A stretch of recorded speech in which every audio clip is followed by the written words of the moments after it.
5.2. 5.2 is the natural log of function. 5.1 we take derivative. This one we will take an integral.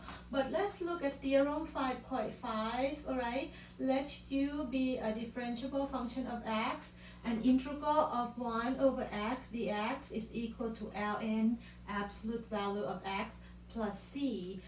The second one is the integral of 1 over u du is equal to ln absolute value of u plus c. The third one is an integral. I think 2 and 3 you can think of it as the same thing because derivative of u is du. So it's ln absolute of u plus c. But let's look at some example and you see how we apply this definition or theorem here. Look at the first one, an integral of 5 over x dx. It doesn't really fit any of this, but I will make it fit. So I'm going to rewrite this. I'm going to take out the 5, then I have 1 over x dx. Because I take out the 5, I have an integral of 1 over x dx, which just fits the first one perfectly. So I'm going to have 5 is just 5 ln absolute value of x, which is the first definition here, theorem, plus c. Alright, it fits perfectly after I take out the 5. Now look at the second example. It doesn't fit the first one for sure. Second one and third one is about the same. So I'm going to let my denominator be u. Alright, so let the denominator is equal to u, which is 2x plus 5. Then I'm going to take derivative of u. So du would equal to 2 dx.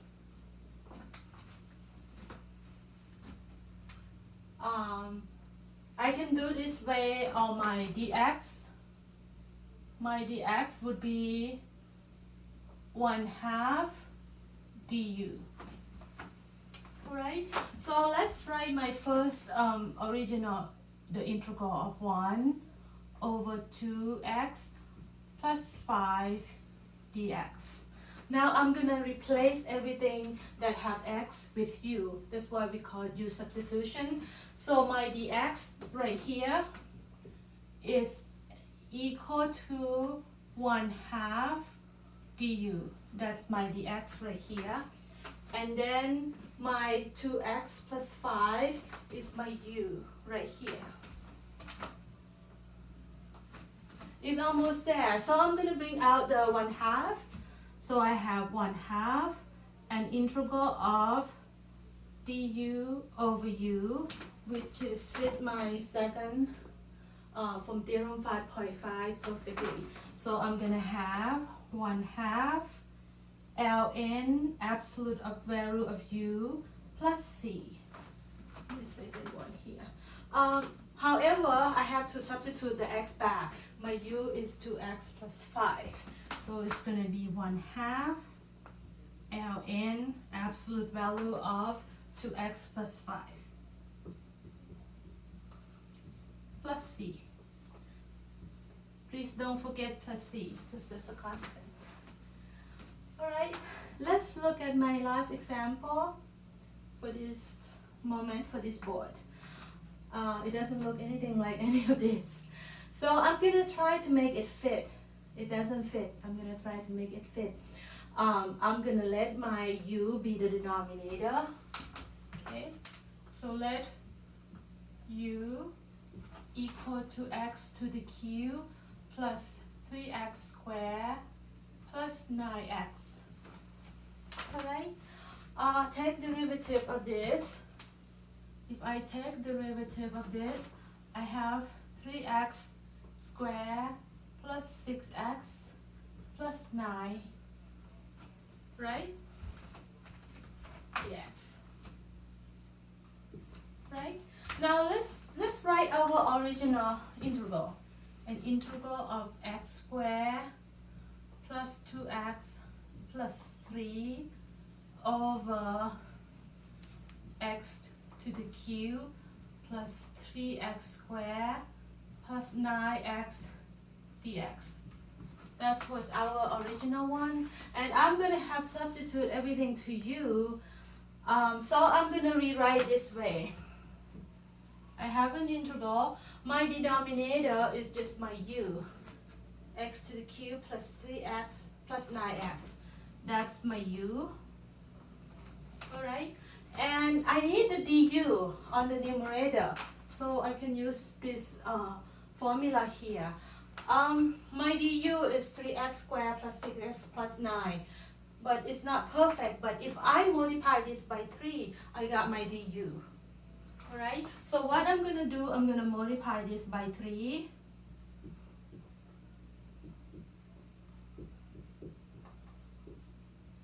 If I multiply this by 3, I got my du. But I can't just multiply by 3. I'm just going to have to multiply by 1/3 here. The reason is 1/3 and 3 is equal to 1. 1 times anything is that thing, not equal to 1. 1 times a is a, right?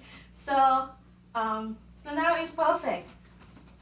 I have 1/3 an integral of du,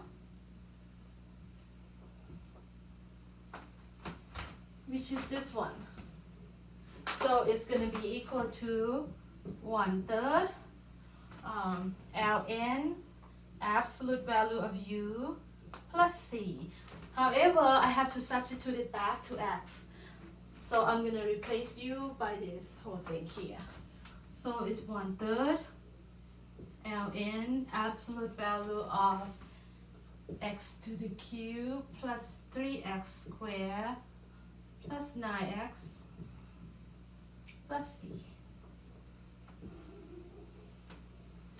So again, the idea is you have the theorem here, you want to make it fit your theorem. So you have to find a way to make it fit your formula. Alright, see you again next example. Okay, let's go back to our next example. Find the area of the region bound by the graph y equal x over x squared plus 1, an interval 0 to 3, including 0 and 3. So they want you to find the region bound by this graph. It means that they want you to take an integral of this expression. So an integral of x over x squared plus 1 from 0 to 3. So again, I'm going to use u substitution. I want to have u and du. So my u is the denominator, which is x squared plus 1. And my du, it will be 2x dx. If you go back to the original one, I have x dx. If I have 2x dx, I will have my du. And my u is already perfect, x squared plus 1. So what I need is 2 over here to make it du. So I put 2 here. If I put 2 here, I need the 1/2 to make it 1. So it's fit the formula perfectly. I have u du. Then the answer will be 1/2 ln of u, which is x squared plus 1, and my integral is the lower bound is 0, the upper bound is 3. Now I have to substitute the 3 and the 0, so I have 1/2 ln, 3 squared is 9 plus 1 is 10, 0 squared is 0 plus 1 is 1, but ln 1 is 0, so I have 1/2 ln 10, which is approximately 1.151. Right? The next one, an integral of this rational expression. The numerator exponential is higher than the degree of denominator. So there is no way I can take derivative of denominator and get numerator. So when you come across something like this, you need to do long division. The numerator degree is higher than the degree of the denominator. So I did the wrong division. X minus 3 divided into x to the cube minus 3x squared plus 5. I have x here, so I have to multiply by x squared to get x to the cube. You want to eliminate one term at a time. So x squared times x is x to the cube. X squared times negative 3, I get negative 3x. Then I have to subtract, so to distribute the minus in. the first term cancel, you distribute the minus in, you get plus 3x squared here, the second term cancel. You bring down the 5. So this is called the remainder. So the whole expression here, I can rewrite it as x squared, which is this one, x squared dx, plus this is the remainder, 5 divided by x minus 3 dx. So the next step, I take out the 5. So I left with an integral of 1 over x to the minus 3. The first integral is just x to the cube over 3. This one is 5 ln, think of this as u, derivative of this just 1. So ln x minus 3 plus c.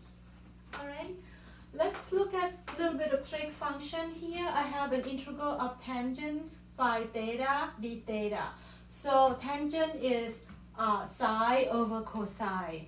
So I'm going to let my u, the denominator, is equal to cosine phi theta. So derivative of cosine phi theta is negative sine phi theta, and derivative of phi theta is 5. That's why I have du is negative 5 sine theta d theta. Alright, our original one is tangent phi theta, so it's cosine phi theta, and the numerator is sine phi theta. I'm missing the negative 5. I need the negative 5, so I put the negative 5 here to get my du. Then I will have u du. Perfect formula. However, because I put negative 5 here, I have to do minus 1/5 to cancel it out to become 1. So because I put negative 5, I have to put negative 1/5. So I have u and du on the numerator. So an integral of this will be negative 1/5 ln absolute value of cosine phi theta plus c. Next one, an integral of cosecant squared t over cotangent t dt. Again, I will let my denominator be u. If I take the derivative of that, I have negative cosecant square of t dt. So I'm missing the negative here. If I have the negative here, I have u over du over u. So I'll put negative here. Because I put negative here, I also put negative 1 here. Negative 1 times negative 1 is just 1. So I fit the formula perfectly. So if you take an integral of this, you get negative ln u, which is cotangent of t, plus c. Alright, we finished 5.2. I'll see you next time. Bye.